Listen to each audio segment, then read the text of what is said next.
আমাকে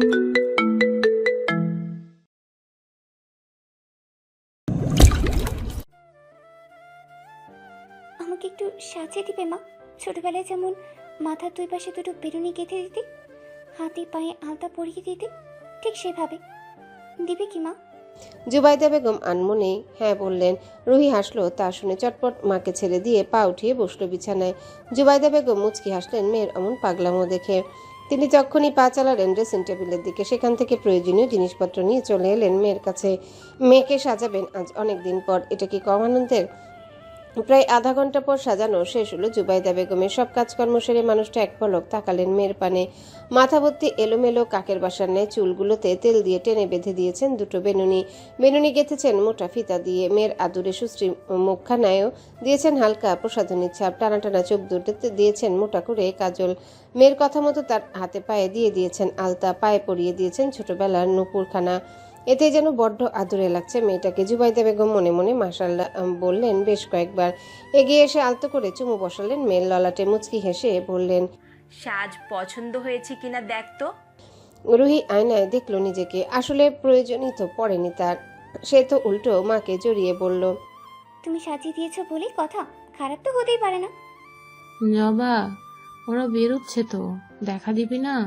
আয় আয়।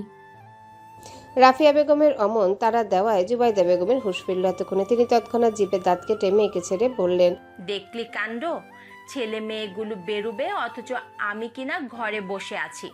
আচ্ছা তুই থাক এখানে মা, আমি তোর ভাইদেরকে বিদায় দিয়ে আসি, কেমন? রুহি নিজেও বসা ছেড়ে উঠে দাঁড়ায়। মায়ের সঙ্গে তাল মিলিয়ে বলে, চলো আমিও যাব। জুবাইদা বেগম আর বারণ করলেন না।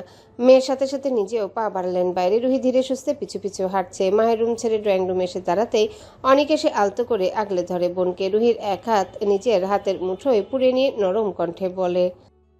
রুহি হাসলো একটুখানি। অনেকের হাত ধরে চলে এলো সোফার কাছে। শরীর খুব একটা সায় না দেওয়ায় বসে গেল সোফার এক কোণে। এরই মধ্যে ড্রয়িং রুমে এসে হাজির হলো রুদ্র। এক হাতে ধরে রেখেছে অরিনের হাত। অরিনের চোখে মুখে স্পষ্ট ফুটে আছে লজ্জালু ভাব। ইস, এই নিয়ে কতবার হানিমুনে গেল সে, আর কেউ না জানুক সে তো জানে। আহারে, এসব ভাবতেই মেয়েটা কেমন লজ্জায় মূর্ছা যাচ্ছে। এদিকে রুদ্র একেবারে নির্বিকার। মেয়েটার হাত ছেড়ে দিয়ে চলে এলো বোনের কাছে। হাত উঁচিয়ে বোনের মাথায় আদরে পরশ দিয়ে বলতে লাগলো, চ্যাম্পের কি অবস্থা? রুহি ঠোঁট উল্টায়। ভাইয়ের কাছে বিচার দেওয়া সুরে বলে, তোমার চ্যাম্প নিশ্চয়ই বড় হয়ে ফুটবলার হবে ভাইয়া, এক্ষুনি যা কিক দিচ্ছে। রুদ্র স্মিত হাসলো। খানিকটা নুইয়ে ভর রাখলো হাঁটুদয়ের উপর। বোনের পেটের সামনে মাথা এনে চাপা স্বরে বলতে লাগলো, আসসালামু আলাইকুম চ্যাম্প, কি অবস্থা আপনার? ওইটুকু জায়গায় দিনকাল কেমন যাচ্ছে? কথাটা শেষ হবার সঙ্গে সঙ্গে রুহি কেমন মুখ কুচকে ব্যথাতুর শব্দ করে বসে। রুদ্র চমকে তাকায় বোনের মুখ পানে। চিন্তিত কণ্ঠে বলে, বুড়ি, আর ইউ ওকে? সোফায় বসে কাতরাচ্ছে রুহি। মুখ কুচকে বলে। ড্রয়িং রুম ভর্তি মানুষজন মুখ টিপে হাসছে। রুদ্র হাসছে, তবে নিঃশব্দে। সে সময় নিয়ে শটান হয়ে দাঁড়ায়। ঘাড় বাঁকিয়ে অনেকের পানে দৃষ্টি নিবদ্ধ করে বলে ওঠে, গাড়িতে সব উঠিয়েছিস? রুদ্র মাথা নাড়ায়। এক পা আগাতে পেছন থেকে রুহি কেমন চটপট ভঙ্গিতে দাঁড়িয়ে বলতে লাগলো, ভাইয়া শোনো না, আসার সময় আমার জন্য আচার। বাকিটা বলার আগেই রুহির চোখের সামনে কেমন আধার ছড়িয়ে গেল। হুট করে বসা ছেড়ে উঠলে এমন তো হবেই। রুহি মাথা ধরে হেলছে খানিকটা। তাল সামলাতে না পেরে পাশে হেলে পড়তে নিলেই রুদ্র তৎক্ষণাৎ আগলে ধরে বোনকে। জাপড়ে ধরে নিজের সঙ্গে ধীরে ধীরে নিজেকে সামলায় রুহি। চোখের সামনে সবটা আবারও সুস্পষ্ট হতে সে চোখ তুলে চাইল ভাইয়ের দিকে। আলতো হেসে বলল, আমি ঠিক আছে ভাইয়া। রৌদ্রের মুখাভাব যথেষ্ট গম্ভীর। সে রয়ে শুয়ে বোনকে সোজা করে দাঁড় করায়। বোনের দিকে না তাকিয়ে গলা উঁচিয়ে বলে ওঠে, অনেক, আমার ব্যাগপত্র সব নামিয়ে নিয়ে আয়, আমি যাব না। চকিত দৃষ্টি ফেলে রুহি। দুধারে মাথা নাড়িয়ে অপরাধী সুরে বলে, না না ভাইয়া, আমি একদম ঠিক আছে। দেখো, তুমি প্লিজ যাওয়াটা ক্যান্সেল করো না। রৌদ্র কি আর শুনছে কারো কথা? সে উল্টো হাত বাড়িয়ে আনলো বোনের গালের উপর। চাপা কণ্ঠে মৃদু ধমকে সুরে বলল, ভাইয়া তোকে ছেড়ে কোথাও যাব না বুড়ি। এই মুহূর্তে আমার তোর কাছে থাকাটা সবচেয়ে বেশি জরুরি। রুহি মুগ্ধ চোখে তাকিয়ে রইল ভাইয়ের দিকে। বাকিরাও কেমন বিমোহিত দর্শক। অনেক রাগ বাড়িয়ে বলল, ভাইয়া, তাহলে আমি থাকবো বাসায়? এহেন কথা শোনা মাত্রই পেছনে ফিরে রৌদ্র গম্ভীর কণ্ঠে বলল, না অনেক, চাচু অনেক শখ করে এসব অ্যারেঞ্জমেন্ট করেছে। আমরা কেউ না গেলে সে নিশ্চয়ই কষ্ট পাবে। এর চেয়ে বরং তুই যা, আমি যে আছি এখানে। অগত্যা এহেন যুক্তিতে দমে গেল অনেক। ফোঁস করে নিঃশ্বাস ফেলে মেনে নিল ভাইয়ের কথা।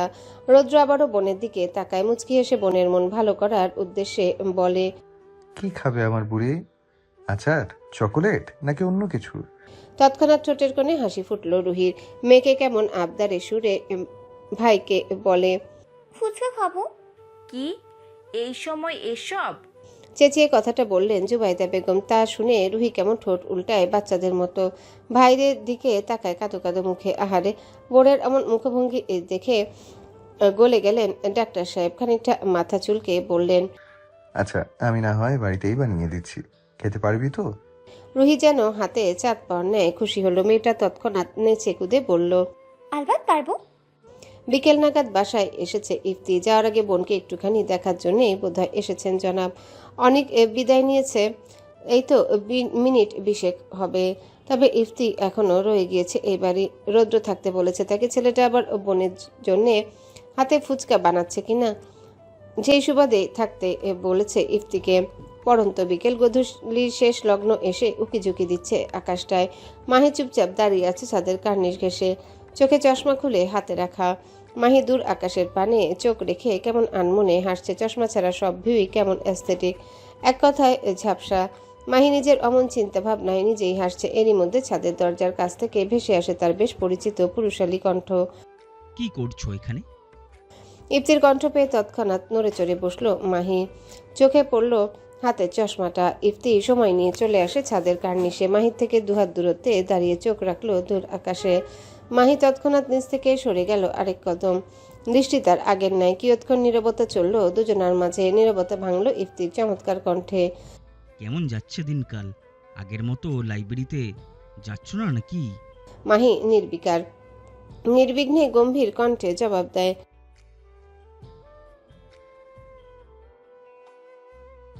ইদারিং বাইরে বের হতে খুব একটা ভালো লাগে না। ইফতি হঠাৎ পাশে ফিরল, চমৎকার হেসে সন্ধিয়ান গলায় বলল, এই বয়সে ভালো লাগে না নামক রোগটা অবশেষে তোমাকেও ধরলো? মাহি হাসলো। দূর আকাশে এক দৃষ্টিতে তাকিয়ে থেকে বলল, ধরেছে তো বহু আগেই, তবে তা প্রকাশ পায়নি এখনো। ইফতি ভুরু উঁচায়, দৃষ্টি অন্যত্র ফেলে বলে, একটা কথা জিজ্ঞাসা করব মাহি? মাহি নির্লিপ্ত উত্তর। করুন। ইফতি খানিক সময় নিল, দোটানায় জিজ্ঞাসা করলো, আমায় ভালোবাসো? মাহির বোধহয় কিছুটা থমকানোর কথা ছিল, তবে মেয়েটা কেমন ঠায় দাঁড়িয়ে রইল শান্তভাবে। ঠোঁটের কোণে লেগে আছে ঠান্ডা হাসি। রেশ মেয়েটা ঠান্ডা স্বরেই বলল, এমনটা তো ভেবে দেখিনি কখনো। ইফতি এবার সত্যি সত্যি দোটানায় পড়ল। গলায় গাম্ভীর্যের ছাপ ফুটিয়ে ফের জানতে চাইল, সিরিয়াসলি বলছি, ভালোবাসো আমায়? মাহি ঘুরেও চাইল না ইফতির পানে, উল্টো অপলকভাবে অদূর আকাশপটে দৃষ্টি ফেলে অকপটে বলল, অন্যের নামে লেখা মানুষকে শুধু শুধু যে পড়ে ভালোবাসতে যাব কেন বলুন তো? মাথা নুয়ে দাঁড়িয়ে রইল ইফতি, ভাবছে অন্য কিছু। মাহি আর দাঁড়াতে পারল না সেথায়, চুপচাপ পা বাড়ালো চলে যেতে। তবে কি একটা মনে করে সে তৎক্ষণাৎ দাঁড়িয়ে পড়ল। ছোট বয়সেও যথেষ্ট গম্ভীর কণ্ঠে অকপটে বলল, এক জীবনে আমাদের এই দুনয়নে অনেককেই ভালো লাগে জনাব, তাই বলে সে সবটাই কি ভালোবাসা? ভালোবাসা আপেক্ষিক তত্ত্ব।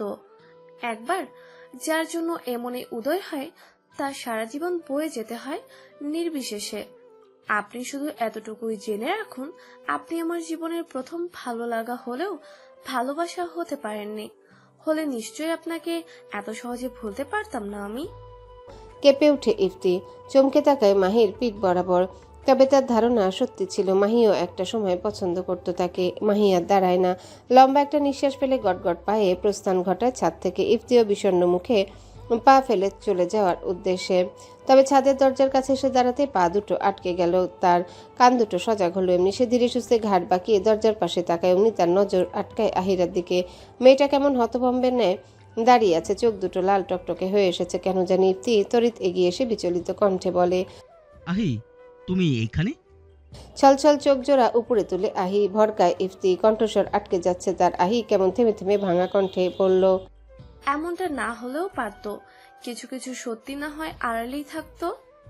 প্রতি উত্তরে কেবল মাথা নুইয়ে দাঁড়িয়ে আছে ইফতি। কি বলবে সে? জানলই তো আজ।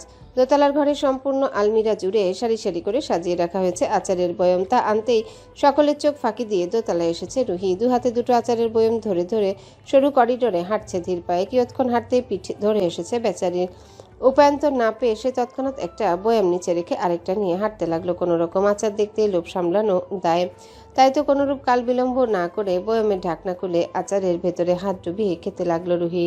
তেঁতুলের আচার, টক মিষ্টি ঝালের দারুণ কম্বিনেশন। প্রতিটা বাইট মুখে যেতেই তার মন কেমন শিরশির করছে তার। রুহি বেশ আনন্দ নিয়ে খাচ্ছে আচার। ধীর পায়ে একটু একটু করে চলে আসে সিঁড়ির কাছে। এরই মধ্যে ডাইনিং পেরিয়ে রুমে যাচ্ছিলেন জুবাইদা বেগম। অমনি সিঁড়ির উপর মেয়েকে দাঁড়িয়ে থাকতে দেখে চমকালেন তিনি। তড়িৎ কণ্ঠ উঁচিয়ে বললেন, রুহি, তুই দোতলায় কি করছিস? আতকে উঠে রুহি। মায়ের কাছে ধরা পড়ে যাওয়ার পরপর বার কয়েক শুকনো ঢোক গিলল মেয়েটা। আচারের বয়ামে হাত ডুবিয়ে রেখে বলল, ইয়ে মানে ওই আর কি। জুবাইদা বেগমের দৃষ্টি পড়ল মেয়ের হাতের পানে। আচার দেখে তিনি কেমন ধমকের গলায় বললেন, আমাকে বললে আমি এনে দিতে পারতাম না তোকে? নিজে থেকে এত পাকনামি করতে বলেছে কে? রুহি ঠোঁট কামড়ে তাকিয়ে আছে। পরক্ষণে মায়ের অমন রাগী মুখ দেখে সে কেমন খিলখিল করে হেসে উঠে এক কদম ফেলে সিঁড়ির উপর। তা দেখে জুবাইদা বেগম ফের সতর্ক কণ্ঠে বলল, এই মেয়ে, সিঁড়ি দেখে নাম, না হলে কিন্তু পা পিছলে পড়বি। মায়ের অমন বক্তব্যে সতর্ক হলো রুহি। আচারের বয়াম থেকে এক পিস আচার নিয়ে দাঁড়িয়ে রইল সিঁড়ির উপর। এদিকে তার হাত বেয়ে গড়িয়ে পড়ছে আচারের তেল, তা গিয়ে পড়ছে সিঁড়ির উপর। অথচ সেদিকে বিন্দুমাত্র খেয়াল নেই মেয়েটা। সে তো ব্যস্ত আচার খেতে। চোখ দুটো বুজে রেখে কি সুন্দর মজা করে আচার খাচ্ছে।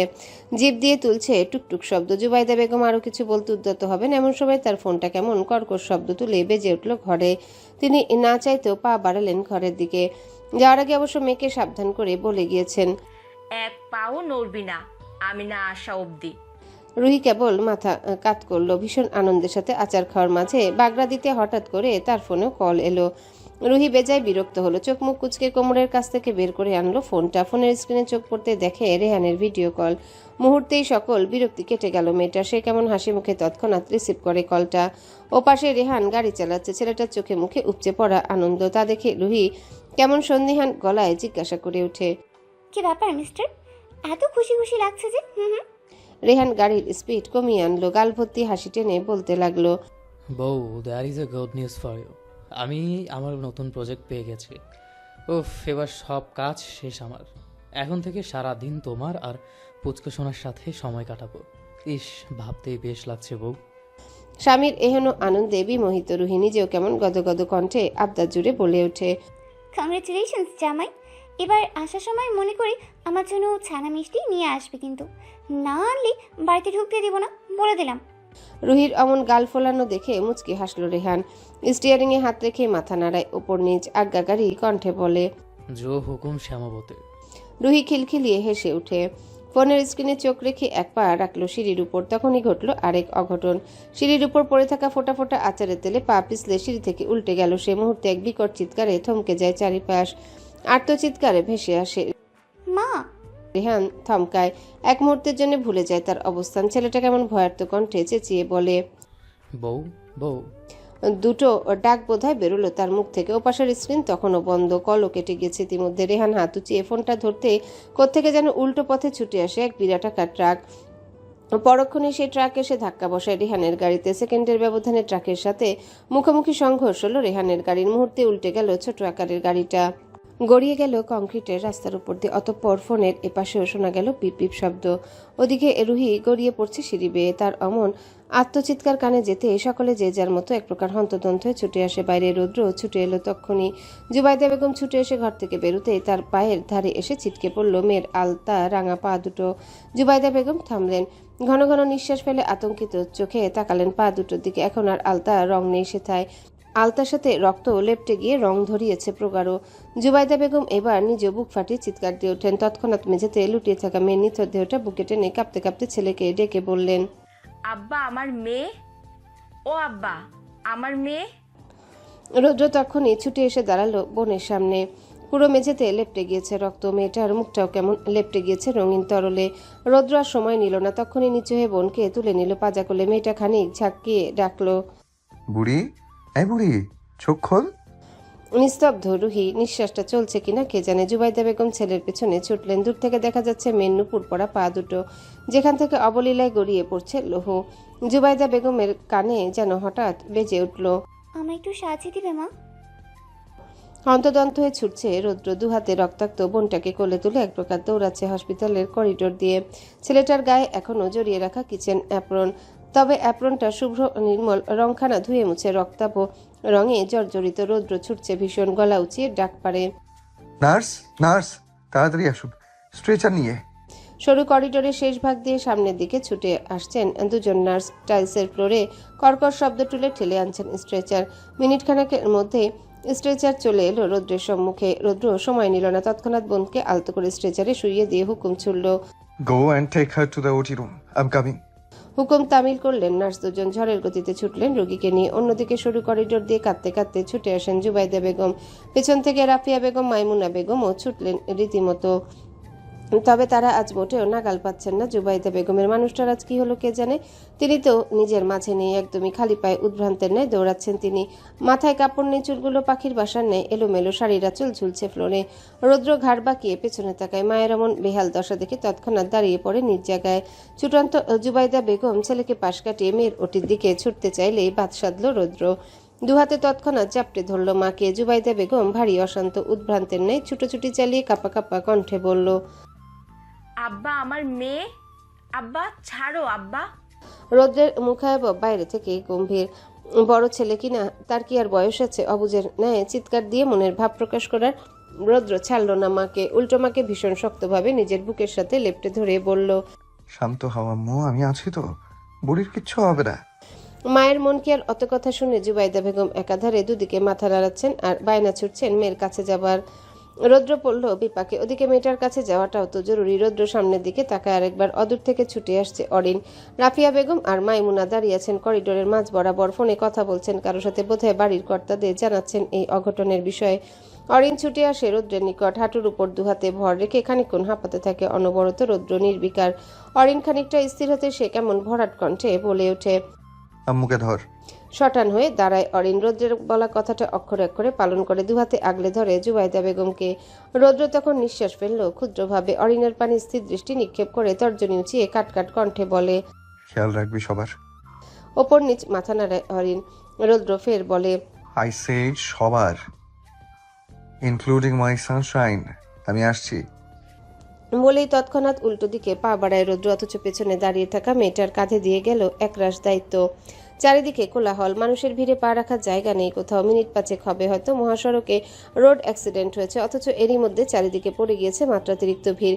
সকলের হাতে একখানে স্মার্টফোন। কেউ কেউ ইতিমধ্যে ফোনের লাইভ অপশন অন করেছে, কেউ কেউ কায়দা করে করছে ভিডিও। পুলিশ এখনো অন স্পটে আসেনি, স্বাভাবিক। এত তাড়াতাড়ি চলে এলে কিভাবে হবে শুনি। ওদিকে ঘিয়ে রঙা চকচকে গাড়িটা উল্টে আছে রাস্তার একপাশে। গাড়ির আশেপাশে ছড়িয়ে আছে ছিটে ফোটায় রক্ত। কেউ একটু আগ বাড়িয়ে যাচ্ছে ওনার কাছে, অথচ গাড়ির ভেতর কেউ একজন যে মৃত্যুর সমতুল্য যন্ত্রণায় ছটফট করছে তা কি দেখছে কেউ। রাস্তার ঠিক ডান দিকে উল্টো মহাসড়ক, গাড়ি সব যাচ্ছে উল্টো দিকে, অথচ ব্যস্ত রাস্তাটার একপাশে ঠাঁই দাঁড়িয়েছে একটা কালো রঙা মার্সিডিজ বেঞ্চ প্রাইভেট কার।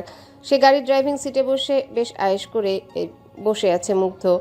দু আঙ্গুলের ভাঁজে বিদেশি সিগার নিয়ে টানছে টুকটাক। পর মুহূর্তে ঠোঁট ফাঁক করে কলুষিত ধোঁয়া ছড়িয়ে দিচ্ছে বাতাসে। রাস্তার ওপারে যেখানে জনে জনে ভিড় জমেছে অ্যাক্সিডেন্ট দেখতে, সেখানে রাস্তার এপারে বসে আয়েশ করছেন তিনি।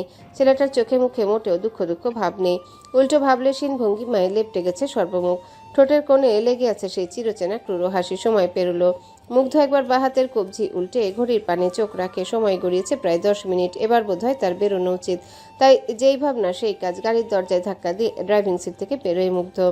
গায়ে ফিনফিনে কালো রঙা শার্ট, শার্টের গলার কাছে আটকে আছে সোনালি কালো আভা মিশ্রিত রোদ চশমা। মুগ্ধ হাত বাড়িয়ে চশমাটা চোখে আটে, অতঃপর গম্ভীর মুখে শার্টের হাতে গোটাতে গোটাতে পা বাড়ায় রাস্তার ওপারে।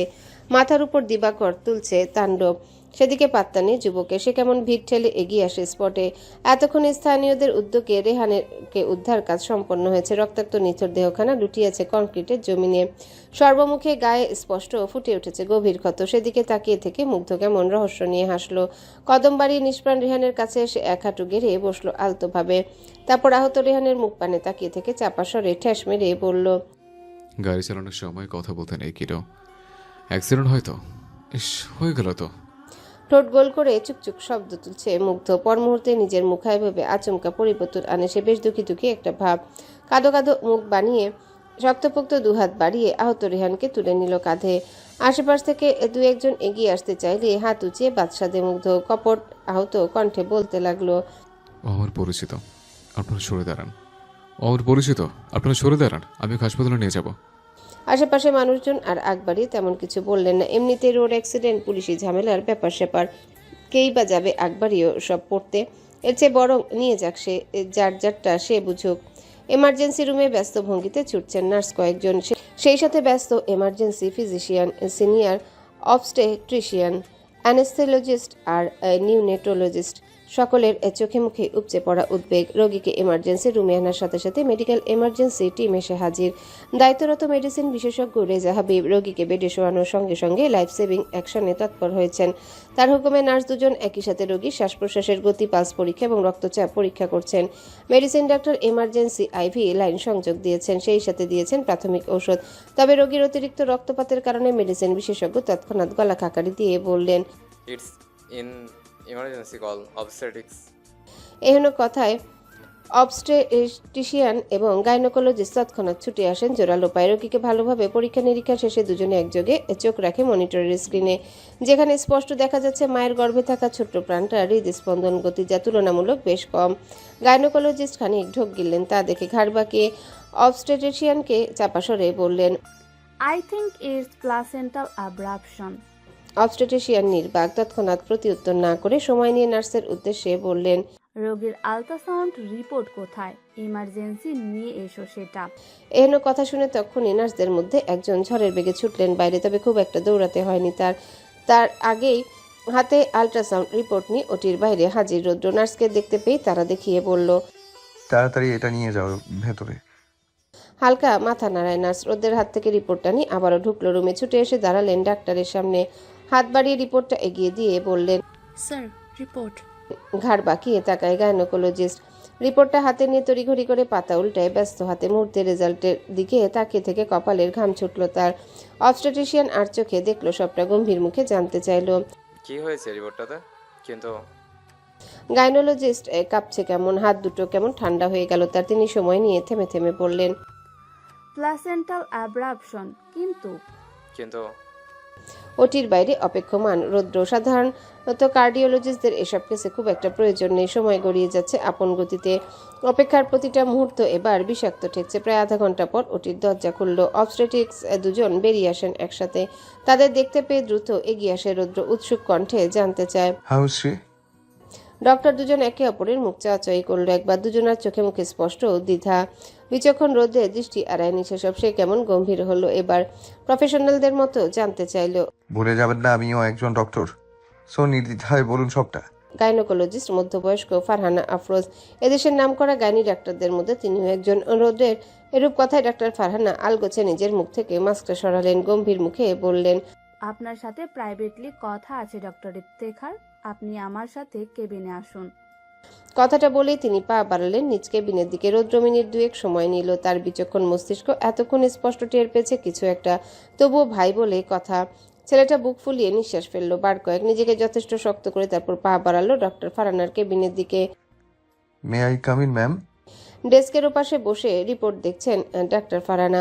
ঠিক তখনই দরজার কাছ থেকে ভেসে আসা রৌদ্রের কণ্ঠে তিনি কেমন নড়ে চড়ে বসলেন। মাথা নাড়িয়ে সম্মতি দিলেন। ভেতরে আসা রৌদ্র ঢুকলো নিঃশব্দে, এগিয়ে এসে বসলো চেয়ার টেনে। গম্ভীর কণ্ঠে বলে ওঠে, পেশেন্টের কি অবস্থা ম্যাম? কিয়ৎক্ষণ চুপ রইলেন ডক্টর।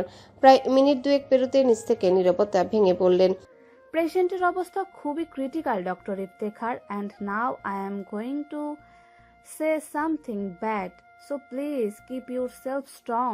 কেননা আমি জানি পেশেন্ট আপনার বোন।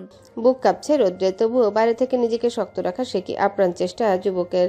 ডাক্তার আবারও বলতে লাগলো, দেখুন ইফতেখার, আপনার বোন লাস্ট টাইটোমোস্টারে আছে, অ্যান্ড ইন দিস সিচুয়েশন এভাবে হ্যাভি ব্লাড ফ্লো ওনার জন্য ভীষণ ক্ষতির কারণ। আপনার বোনের প্লাসেন্টাল অ্যাব্রাপশন হয়েছে, বাচ্চার হার্টবিট কমে গিয়েছে খুব। আমরা চাইলে ইমার্জেন্সি সি সেকশনে যেতে পারি, কিন্তু এখানেও বিরাট বড় সমস্যা আছে।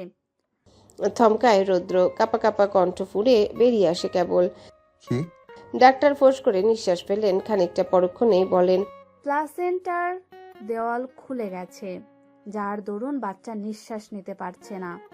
এর মধ্যে আমরা আপ্রাণ চেষ্টা করেছি রোগীর রক্ত বন্ধ করার, বাট আমরা বরাবরই ব্যর্থ।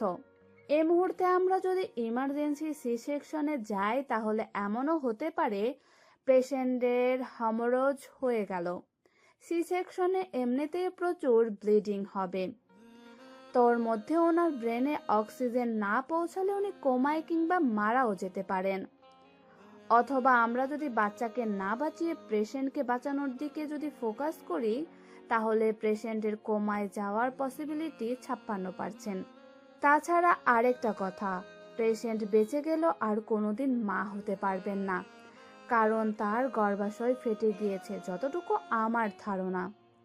নির্বাক চেয়ে আছে রৌদ্র, কণ্ঠ কাঁপছে তার, মস্তিষ্ক কেমন ফাঁকা লাগছে এখন। এই কি শুনল সে? রৌদ্রের দৃষ্টি এলোমেলো, হাত দুটো কাঁপছে রীতিমতো। ডক্টর ফারহানা আর চোখে খেয়াল করলেন সবটা। লম্বা এক নিঃশ্বাস ফেলে সান্ত্বনার বাণী আওড়ালেন, আই নো ইফতেখার, একটা ভাইয়ের জন্য এসব সংবাদ নিঃসন্দেহ কঠিন, কিন্তু এটাই সত্য।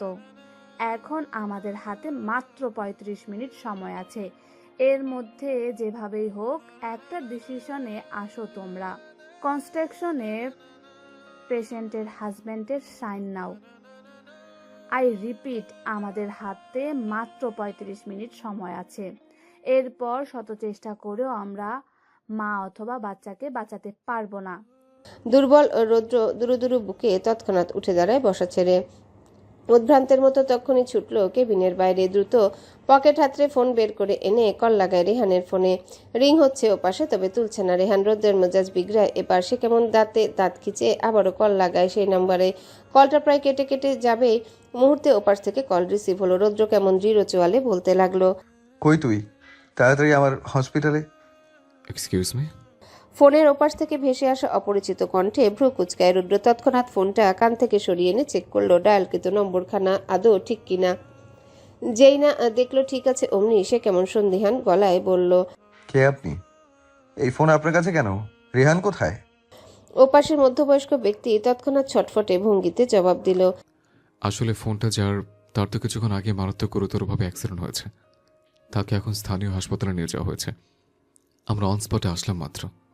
আরেক দফা থমকায় রৌদ্র। নিজেকে কেমন পাগল পাগল লাগছে এই মুহূর্তে। ছেলেটা আজ কোথায় দৌড়াবে? কার পিছে দৌড়াবে? ওটির বেডে পড়ে থাকা বোনের পিছনে নাকি ভাই সমতুল্য বন্ধুর পেছনে? অপরিচিত বাগান, চারিদিকে নানা ফুলের সমারোহ, আশেপাশে গোটা পরিবেশে ভাসছে এক অদ্ভুত মিষ্টি সুবাস। জায়গাটা বড্ড অপরিচিত রেহানের। অদূরে দাঁড়িয়েছে বেশ বড়সড় একটা ম্যাপেল ট্রি, তার নিচে বসে পাতা কুড়াচ্ছে কেউ একজন। রেহান হতবিহ্বল বলে নাই পা বাড়ায় সেদিকে। পাতা কুড়ানো মেয়েটার সামনে এসে দাঁড়াতে মেয়েটা কেমন খিলখিল করে হেসে উঠে আচমকা। হাসতে হাসতে মাথা তুলে তাকায় রেহানের পানে। মেয়েটা যে আর কেউ নয়, স্বয়ং রেহানের প্রিয়তমা স্ত্রী রুহি। মেয়েটাকে কি সুন্দর প্রাণবন্ত লাগছে। রেহান এক দৃষ্টিতে তাকিয়ে থেকে আলগোছে বসলো রুহির পাশে। হতবিহ্বল কণ্ঠে বলল, কি করছো? রুহি পাতা কুড়াচ্ছে, হাতের কাজ বহাল রেখে একটু একটু করে বলে, তোমার ছবি আঁকবো, তাই পাতা কুড়াচ্ছি। ভ্রু কুচকায় রেহান সন্দিহান গলায় জিজ্ঞাসা করে, পাতা কুড়িয়ে ছবি আঁকবে কিভাবে? রুহি প্রতি উত্তর করলো না, উল্টো ভুবন ভুলানো হাসিতে মেতে পড়ল হঠাৎ। রেহান এক দৃষ্টিতে তাকিয়ে রইল সে হাসির দিকে। রুহি হাসতে হাসতে আচমকা কেঁদে উঠে। তা দেখে বেচারা কেমন অস্থির হলো। তৎক্ষণাৎ এগিয়ে এসে জাপটে ধরল বউকে। বউয়ের কাঁধে মাথা রেখে নরম কণ্ঠে পড়ল, কাঁদছো কেন শ্যামাবতী? আমি আছি তো। রুহি কাঁদছে একাধারে, বারবার বলছে, আমার ব্যথা হচ্ছে রেহান, আমার খুব কষ্ট হচ্ছে, আমি আর সহ্য করতে পারছি না এসব। সত্যি আমি হয়তো আর বাঁচবো না। এহেন কথায় বুক মোচড় দিয়ে উঠছে রেহানের। সে আর একটু শক্ত করে মেয়েটাকে নিজের বুকের খাঁচায় চাপড়ে ধরে বলে, কিচ্ছু হবে না তোমার, আমি থাকতে কিচ্ছু হবে না তোমার, শুনলে তুমি? কথাটা বলতে বলতে রেহানের বোধ হলো তার বুকে রুহি নেই। রেহান অবাক হয় তা দেখে। চারিদিকে পাগলের ন্যায় চোখ বুলিয়ে ডাকতে থাকে, শ্যামাবতী কই গেলে তুমি বউ? না, চারিদিক থেকে আওয়াজ আসেনি কারো। রেহান বুঝি আরেক ধাপ পাগল হলো।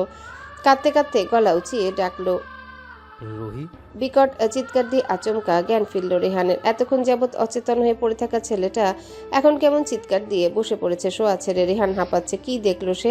তার বউ কোথায়? রুহি কোথায় গেল তাকে ছেড়ে? রেহান তৎক্ষণাৎ বেড থেকে নামতে উদ্যত হয়। তার যে এখন কি হালত সেই খবরও নেই তার। বেড থেকে নামতে গেলে আচমকায় তার ডান হাতে কেমন সুচালো কিছু টান লাগলো যেন। রেহান মুখ কুচকে হাতের দিকে তাকায়। হাতে লাগিয়ে রাখা ক্যানোলা যা দিয়ে রক্ত যাচ্ছে তার শরীরে।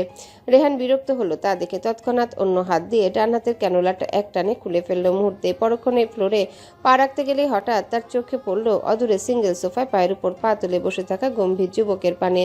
রেহান চোখ তুললো কপালে, হতবিহ্বল কণ্ঠে বলল, মুগ্ধ তুই? মুগ্ধ বাঁকা হাসলো, পায়ের উপর পা নাচিয়ে বুকের কাছে দুহাত বেঁধে বলল, কেন, মাথায় আঘাত লাগতে চিনতে পারছিস না নাকি? রেহান নিশ্চুপ। নিজেকে বড্ড দুর্বল লাগছে তার। এই মুহূর্তে মুগ্ধের সাথে কথা বাড়ানোর প্রশ্নই ওঠে না। সে কেমন পা খুঁড়িয়ে খুঁড়িয়ে চলল কেবিনের দরজা অব্দি। দরজার নবে হাত রাখতে পেছন থেকে ভেসে এলো মুগ্ধের অদ্ভুত শান্ত কণ্ঠ। গাড়ি চালানোর সময় ফোনে কথা বলিস কেন? থামলো রেহান। হতচকিত দৃষ্টিতে তড়িৎ ঘাড় বাঁকিয়ে তাকায় সে। হতবুদ্ধির ন্যায় ভাব নিয়ে বলল, তুই জানলি কিভাবে? তুই তো ওইখানে। বাকিটা বলার আগেই থামলো রেহান। বিচক্ষণ মস্তিষ্কে একে একে দুই মিলিয়ে বুঝে নিল অনেক কিছু। পর মুহূর্তে কেমন অবিশ্বাস্য চাহনিতে মুগ্ধের পানে তাকিয়ে বলল, তার মানে সব তুই? কাঁধ বাঁকায় মুগ্ধ। পায়ের উপর থেকে পা নামিয়ে দাঁড়ায় পরক্ষণে এক প্রকার ভাবলেশীন ভঙ্গিতে জবাব দিল, কোনো সন্দেহ? হতবাক রেহান। বদনখানি কাঁপছে তার। ছেলেটা কেমন গা দুলুনি সইতে না পেরে পিছিয়ে গেল দুই পা। ভাগ্যিস তার পিঠ ঠেকলো দরজার গায়ে, না হলে যে কি হতো। রেহান কাপা কাপা কণ্ঠে আরেকবার বলল, আমার সাথে এমনটা করতে পারলি তুই? আমি তো ভাই হই তোর। তুই একটা জানোয়ার মুগ্ধ, লিটারেলি জানোয়ার। আর তোর এমন স্বভাবের কথা আর কেউ জানুক বা না জানুক, এহসানদের আমি জানিয়েই ছাড়বো। থামে মুগ্ধ। ঘাড়ে হাত রেখে বাঁকা চোখে তাকালো রেহানের দিকে। দৃঢ় চোয়ালখানা বেশ শক্তভাবে ফুটিয়ে তখনই তেড়ে আসে রেহানের দিকে। অতঃপর কোনোরূপ আগাম সতর্ক বার্তা ছাড়াই এক হাতে সজোরে চেপে ধরে রেহানের গলা। রেহান ছটফটায়। মুগ্ধের হাত সরানোর জন্য আপ্রাণ চেষ্টা চালায়, তবে না। বলিষ্ঠদেহী যুবকের পেশিবহুল বাহুর শক্তির সাথে পেরে উঠছে না সে। এদিকে মুগ্ধের চোখ দিয়ে বুঝি আগুন বেরোচ্ছে, মুখটা কাঁপছে রাগের চোটে। রেহানের গলা চেপে ধরা হাতটা কেমন ক্রমশ উপরে উঠছে। জমিন হতে ধীরে ধীরে রেহানের পা উঠে যাচ্ছে উপরে। বেচারা রেহানের দম আটকে যাচ্ছে। এবার সারা মুখ লাল হয়ে গিয়েছে ইতিমধ্যে। চোখ দুটো বুঝি এই বেরিয়ে আসবে কোটর ছেড়ে। ওদিকে মুগ্ধ এবার দাঁত কিরমির করে বলে, তুই ভাবলি কিভাবে এমনটা দ্বিতীয়বার করতে গেলে তোকে আমি বাঁচিয়ে রাখবো? একদম তোরে টুকরো টুকরো করে রাস্তার কুকুরকে খাওয়াবো। রিমেম্বার, আমি একবার যেটা চাই পৃথিবী উলটপালট হয়ে গেলেও সেটা আমি হাসিল করেই ছাড়ি। সেক্ষেত্রে তুই না বলার কে রে? লাস্ট বার ওয়ার্ন করছে, নেক্সট টাইম এমন বোকামি করতে গেলে শুধু তোকে না, তোর বউ বাচ্চাকে সহ কবর পাঠিয়ে ছাড়বো বলে দিলাম। বলেই মুগ্ধ গলা ছাড়লো। রেহানের দম বন্ধ হবার অন্তিম মুহূর্তে ছাড়া পেয়েছে রেহান। বেচারা কাশতে কাশতে বুক ধরে গিয়েছে ইতিমধ্যে। নিঃশ্বাস ফেলতে কষ্ট হচ্ছে ব্যাপক। ছেলেটা কেমন মেঝেতে পড়ে হাঁপাচ্ছে বুক ধরে। মুগ্ধের মন গড়ল না একটুও। সে উল্টো পকেটে হাত রেখে সিগার বের করে ঠোঁটে গুজলো। প্রায় বেশ কিছুক্ষণ পর রেহান কিছুটা স্থির হলো। পেছনের দরজার সাথে পিঠ থেকে নিবু নিবু চোখে তাকিয়ে রইল মুগ্ধের পানে। থেমে থেমে অল্প স্বরে বলল, একদিন তুই আফসোস করবি মুগ্ধ। আমি ছেলে আজ তোকে অভিশাপ দিলাম। একটা সময় তুইও কাঁদবি। নিজের সব থেকে কাছের মানুষটাকে নিজের কাছে আঁকড়ে ধরে রাখতে চেয়েও না রাখার যন্ত্রণায় কাঁদবি। ছটফট করবি আমার মতো। বেঁচে থেকেও সহ্য করবি মরণ যন্ত্রণা। সেদিন বুঝবি প্রিয় মানুষের না থাকার কষ্ট কি। তার ছিল ভরা হাসি টানলো মুগ্ধ। সিগারের শেষ ভাগ টানে বসিয়ে শ্লেষাত্মক কণ্ঠে বলল, যার মধ্যে মন নেই তার আবার কষ্ট? সিরিয়াসলি? রেহান বুক ধরে হাঁপাচ্ছে। গলার কাছটা কেমন শুকিয়ে কাঠ বনে গেছে তার। মুখগহ্বর থেকে শুষ্ক জিভখানা বেরিয়ে এসেছে বহু আগে। একটুখানি পানির তিয়াসে বুকটা বুঝিয়ে ফেটে যাচ্ছে বেচারার। ওদিকে মুগ্ধ যেন দেখেও দেখল না সেসব। সে কেমন গাছাড়া ভাব নিয়ে সিগার ফুঁকছে রীতিমতো। ঠোঁটের ফাঁকে সিগারের শেষ ভাগ গুজে রেখে ক্ষণে ক্ষণে বসাচ্ছে জোরালো টান। পর মুহূর্তেই নিজের নিকোটিনের পোড়া বাদামি ঠোঁট দুটো একে অপরের থেকে খানিক আলগা করে মুখে জমিয়ে রাখা সিগারেট কলুষিত ধোঁয়া ছড়িয়ে দিচ্ছে আবদ্ধ কেবিনে। যার সংস্পর্শে যেতেই ফের কেসে ওঠে রেহান। নিঃশ্বাস ফেলতে কষ্ট হচ্ছে ছেলেটার। সে কেমন ব্যথাতুর কণ্ঠে মিনমিনিয়ে বলল, বন্ধ করে সব। কথাটা কানে তুলে মুগ্ধ। উল্টো সিগারেটের ধোঁয়া ছাড়লো বেশি করে। যেখানে অন্য সময় লম্বা মোটা সিগারেটটা শেষ করতে মিনিমাম মিনিট 10 লাগে, সেখানে আজ মুগ্ধ সময় নিল মাত্র মিনিট 3। লম্বা লম্বা টানে সিগারেটটা শেষ করে সিগারেট শেষ ভাগ ফেললো চকচকে টাইলসের মেঝেতে। পরক্ষণেই মুগ্ধ বেশ জোরালো ভঙ্গিতে সিগারেট অবশিষ্টটুকু পা দিয়ে পিষে বাঁকা চোখে তাকালো রেহানের দিকে।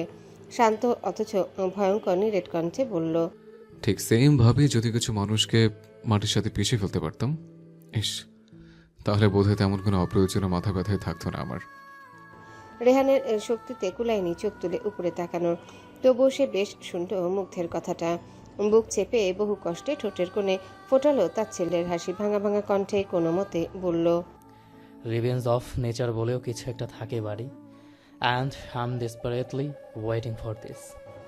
এটুকু বলেই রেহান তৎক্ষণাৎ চোখ তুলল উপরে, মুগ্ধের ভরাট মুখের দিকে তাকিয়ে থেকে শ্লেষাত্মক কণ্ঠে ফের আওড়ালো, বিশ্বাস কর, সেদিনটা আসতে কিন্তু খুব একটা সময় লাগবে না। সেদিন আমার জায়গায় তুই থাকবে আর আমি থাকবো নীরব দর্শক হয়ে। মনে রাখিস, Mirza Sayan Mugdho, every action has their equal reaction. যেখানে ফেরাউনের মতো দাম্ভিকেরও পতন হয়েছে, সেখানে তুই আবার এমন কিয়েছিস। তুই সময় গুনতে থাক, বরঞ্চ এখন থেকেই গুনতে শুরু কর, কেননা পরে যদি সময় না পাস। মুগ্ধ হাসলো ঠোঁট পিষে, তীক্ষ্ণ দৃষ্টিতে রেহানের আপাদমস্তক পরক করে দাঁত খিচে বলে ওঠে, रस्सी जल गया पर अभी तक तेरा हिकरी नहीं गया। मदरफकर, कैसे इंसान पे तू? কথাটা বলেই শটান হয়ে দাঁড়ায় মুগ্ধ। মাফিয়া মনস্টার, আবার বেশ কথক ভাষায় পারদর্শী। যখন যেটা রুচিতে উঠে তখন সেটাতে গালাগাল করে ক্ষান্ত হন। এই যেমন এখন। রেহান নিঃশব্দে হাসছে, মুগ্ধ আর দাঁড়ালো না, তৎক্ষণাৎ মেজাজ চটিয়ে প্রস্থান ঘটালো গটগট পায়ে। মুগ্ধ চলে যেতে ধীরে সুস্থে দরজার গায়ে ভর দিয়ে উঠে দাঁড়ায় রেহান। দুপায়ে ভর দিতেই মাথাটা হঠাৎ চক্কর দিয়ে ওঠে তার। ছেলেটা তৎক্ষণাৎ দু হাতে চেপে ধরে নিজের মাথা, দু চোখ একটুখানি বুঝে নিয়ে ঠোঁট কামড়ে দাঁড়িয়ে রইল কিয়ৎক্ষণ। মাথাটায় সে কি ভোতা যন্ত্রণা হচ্ছে তার, কান দুটোর চারিপাশে এখনো ভোবো শব্দ হচ্ছে। গাড়ির 4 চাকার বেসামাল ঘর্ষণে রাস্তা ধুলো উঠছে। সে ধুলোর বেপরোয়া ছন্দকে এক প্রকার উপেক্ষা করে সিটি হাসপাতালের সামনে গাড়ি থামায় রৌদ্র। সেকেন্ড খানেকের মধ্যে গাড়ির ড্রাইভিং সিট থেকে বেরিয়ে আসেন জনাব। পায়ের গতিতে বিন্দুমাত্র লাগাম না টেনে ছুটলেন ঘোড়ার বেগে হসপিটালের রিসেপশন ডেস্কে। পেরিয়ে কিছুটা সামনে যেতেই তাড়াহুড়ো বশত হঠাৎ কারোর সঙ্গে ধাক্কা লেগে যায় রৌদ্রের। রৌদ্র থামলো। তৎক্ষণাৎ পিছু ফিরে ধাক্কা লেগে যাওয়া ব্যক্তির দিকে খুব একটা মনোযোগ না দিয়ে তারা দেখিয়ে বলল, সরি ব্রো, আমি ইচ্ছে করে করিনি। ধাক্কা খাওয়া ব্যক্তিটা বরং আর কেউ নয়, স্বয়ং মুগ্ধ। রৌদ্রের এহেন কথায় ছেলেটা কেমন বাঁকা হেসে বলল, নো, ইটস ওকে। আমি আবার এমন হুটহাট ঘটনা খুব একটা মনে রাখি না। রৌদ্র কৃতজ্ঞ হাসলো। হাতে সময়ের অভাব থাকায় আবারও ছুটল লিফটের দিকে। এদিকে রৌদ্র চলে যাওয়ার পথে এক দৃষ্টিতে তাকিয়ে রইল মুগ্ধ। ছেলেটার আবার কি হলো কে জানে, সে কেমন অদ্ভুতভাবে ঠান্ডা হেসে বিড়বিড়িয়ে বলল, যদিও বা আমি এমন হুটহাট ঘটনা মনে রাখি না, কিন্তু আমি যাদের সাথে ঘটনা ঘটাই তারা আবার খুব সহজে সে বলতে পারে না। থামলো মুগ্ধ। ডান হাতের বাহুটা খানিক নাড়িয়ে চাড়িয়ে মুখ বাঁকিয়ে বলল, ধাক্কাটা কিন্তু খারাপ হয়নি, মেয়েটার গায়ে জোর আছে, তবে সে যাকে খেলাটা তবে এবার জমবে। সরু করিডোর দিয়ে পা ঘুরিয়ে হাঁটছে রেহান। নিজের সাধ্যমতো জোর চালিয়ে ছুটছে সে। এরই মধ্যে করিডোরের শেষ প্রান্ত হতে উন্মাদের ন্যায় ছুটে আসে রৌদ্র। পায়ের বেপরোয়া গতিতে ছেলেটা খানিক স্লিপ কাটতে গিয়েও বহু কষ্টে নিজেকে সামলে নিল কোনো রকম। অন্যদিকে রেহান বেচারা হাঁটতে হাঁটতে হঠাৎ তাকালো সম্মুখে। রৌদ্রকে এমন নিজের দিকে ছুটে আসতে দেখে থামলো সে। এতক্ষণ যাবৎ নিজের উপচে পড়া কান্নাগুলোকে কোনো মতে গিলে টিলে রাখলেও এবার যেন চোখের পানি আর বাদ মানল না। ছেলেটা কেমন হু হু করে কেঁদে উঠে দাঁড়িয়ে। রৌদ্র ছুটে এলো বন্ধুর নিকট, দু হাতে শক্ত করে রেহানকে চাপটে ধরে কাঁপা কাঁপা কণ্ঠে শুধালো, তুই ঠিক আছিস ভাই? তোর কণ্ঠ জুড়িয়ে আসছে রৌদ্রের। এটুকু বাক্য মুখ থেকে বেরোচ্ছে না ঠিকঠাক। ছেলেটা কি আর কম কষ্ট করলো? সেই যে আগন্তুক ছেলেটা রেহানের নাম্বার থেকে বলল রেহানকে সিটি হসপিটালে নেওয়া হয়েছে, সে কথা শোনা মাত্রই তো রৌদ্র কেমন ঝড়ের বেগে ছুটে এসেছে বন্ধুকে দেখতে। শরীরটা তো এখনো কাঁপছে তার। এদিকে রেহান কেমন শক্ত করে খামচে ধরলো রৌদ্রের পিঠ, কাঁদতে কাঁদতে বলল, আমার বউ কই রোদ? থমকায় রৌদ্র। খানিক শুষ্ক ঢোক গিলে আলগোছে ছেড়ে দিল রেহানকে। রেহানের ছলছল চোখের দিকে দৃষ্টি মেলানোর সাধ্য নেই তার। তাই তো রৌদ্র কেমন এলোমেলো দৃষ্টি ফেলছে এদিক ওদিক। রেহান সন্দেহের দৃষ্টিতে তাকায়। এবার হেঁচকে তুলে কাঁপা কাঁপা কণ্ঠে ফের জানতে চাইল, আমার শ্যামাবতী কোথায় রোদ? ও ভালো আছে তো? এবারেও নিশ্চুপ রৌদ্র। তার অমন নীরবতা যেন কাটার ন্যায় বিচ্ছে রেহানের গায়ে। রেহান তক্ষুনি নিজের সকল ব্যথাকে উপেক্ষা করে দুহাতে খামচে ধরে রৌদ্রের শার্টের কলার দাঁত খিচে হুঙ্কার ছুড়ে বলে ওঠে, আমার বউ কই রোদ? কি হয়েছে ওর? তুই কথা বলছিস না কেন? রৌদ্র ঘন ঘন নিঃশ্বাস ফেলছে। নুইয়ে রাখা মাথাটা সামান্য উঁচিয়ে যেই না কিছু বলতে যাবে অমনি রেহান কেমন নিজে থেকে 2 কদম ছিটকে পড়ল পেছনে। চোখ মুখ কুচকে সে তৎক্ষণাৎ চেপে ধরে নিজের কান দুটো। রৌদ্র হকচকিয়ে তাকায়। তক্ষুনি কদম বাড়িয়ে এগিয়ে এসে বসলো রেহানের সামনে। বিচলিত কণ্ঠে বলতে লাগলো, এই রিহান ভাই, তোর কি হয়েছে? কোথায় কষ্ট হচ্ছে তোর? রেহান কাঁপছে। কাঁপা কাঁপা কণ্ঠে দাঁতকির মিলিয়ে বলে ওঠে, আমার কানে কেমন চিনচিন ব্যথা হচ্ছে রোদ। মাথাটা বোধহয় এক্ষুনি ফেটে যাবে। চিন্তায় পড়ল রৌদ্র। তড়িঘড়ি করে রেহানের হাত দুটো কান থেকে সরিয়ে আনতে বিস্ফোরিত দৃষ্টিতে তাকায় সে। রেহানের হাতের তালু ভরে গেছে লাল টকটকে তাজা তরলে। রৌদ্র কেমন দিশে হারান নেয়। দুহাতে রেহানের মুখটা সামান্য বাঁকিয়ে চোখ ফেললো কানের গহ্বরে। দেখলো ছেলেটার কান বেয়ে অবলীলায় গড়িয়ে পড়ছে লহু। রৌদ্র তখন কোনরূপ কাল বিলম্ব না করে বলে ওঠে, তোর এমার্জেন্সি ট্রিটমেন্ট দরকার রেহান, তাড়াতাড়ি ওঠ। বলেই রৌদ্র এক হাতে চেপে ধরে রেহানের বাহু। বসা ছেড়ে উঠে গিয়ে রেহানকে টানতে লাগলে রেহান কেমন ঝাঁকুনি দিয়ে নিজের হাতটা সরিয়ে আনে রৌদ্রের হাত থেকে। মাথায় অসহ্য ব্যথা থাকা সত্ত্বেও জমিনে ভর দিয়ে দাঁড়ায় সে। রৌদ্রের চোখে চোখ রেখে অনড়ভাবে বলে, আমি আমার বউয়ের কাছে যাব, আমায় তাড়াতাড়ি নিয়ে চল। কিন্তু রেহান। হাত উঁচায় রেহান। ঠোঁটের উপর তর্জনী চেপে বলে, নো মোর ওয়ার্ডস। আমি আমার বউয়ের কাছে যাব। তুই নিয়ে গেলেও যাব, না নিলেও যাব। অগত্যা এমন কথায় দমে গেল রৌদ্র। তবে মনে মনে চিন্তায় ফেটে পড়ছে ছেলেটা। এত বড় অ্যাক্সিডেন্টের পর মাথায় গুরুতর চোট লাগা স্বাভাবিক, কিন্তু কান থেকে রক্ত পড়া এ তো নিঃসন্দেহে এমার্জেন্সি কেস। হসপিটালের সরু করিডোরে ছড়িয়ে ছিটিয়ে আছেন এহসান বাড়ি এবং শিকদার বাড়ির লোকজন। জুবাইদা বেগম মেয়ের শোকে জ্ঞান হারিয়েছেন আধা ঘন্টা আগে। তাকে নিয়ে ছোটাছুটি চলছে বাড়ির গৃহিণীদের। কবির সাহেব পাথর বনে গেছেন এহেন কাণ্ডে। রাফিয়া বেগম যখন ফোন করে জানালেন রুহির এহেন অবস্থার কথা, তখন সকলের মাঝে এক ভিন্ন আতঙ্ক চোখে পড়লেও আশ্চর্যজনক ব্যাপার হচ্ছে কবির সাহেব ছিলেন একদম নির্বিকার। মানুষটার চেহারার রং বদলেছে ঠিকই, কিন্তু তেমন কোনো ভাবগতিক পরিলক্ষিত হয়নি এখনো। তিনি কেমন স্তব্ধ হয়ে বসে আছেন বারান্দায় পেতে রাখা আসনের একটায়। সাব্বির সাহেব সহ তার বাকি ভাইয়েরা মিলে কবির সাহেবকে এটা ওটা বলছেন, কেউ বা আশ্বাস দিচ্ছেন মেয়েকে নিয়ে। তবে এতেও কবির সাহেবের মুখাভাবে তেমন কোনো পরিবর্তন নেই। অন্যদিকে সাইমা খাতুন কাঁদতে কাঁদতে দিশেহারা।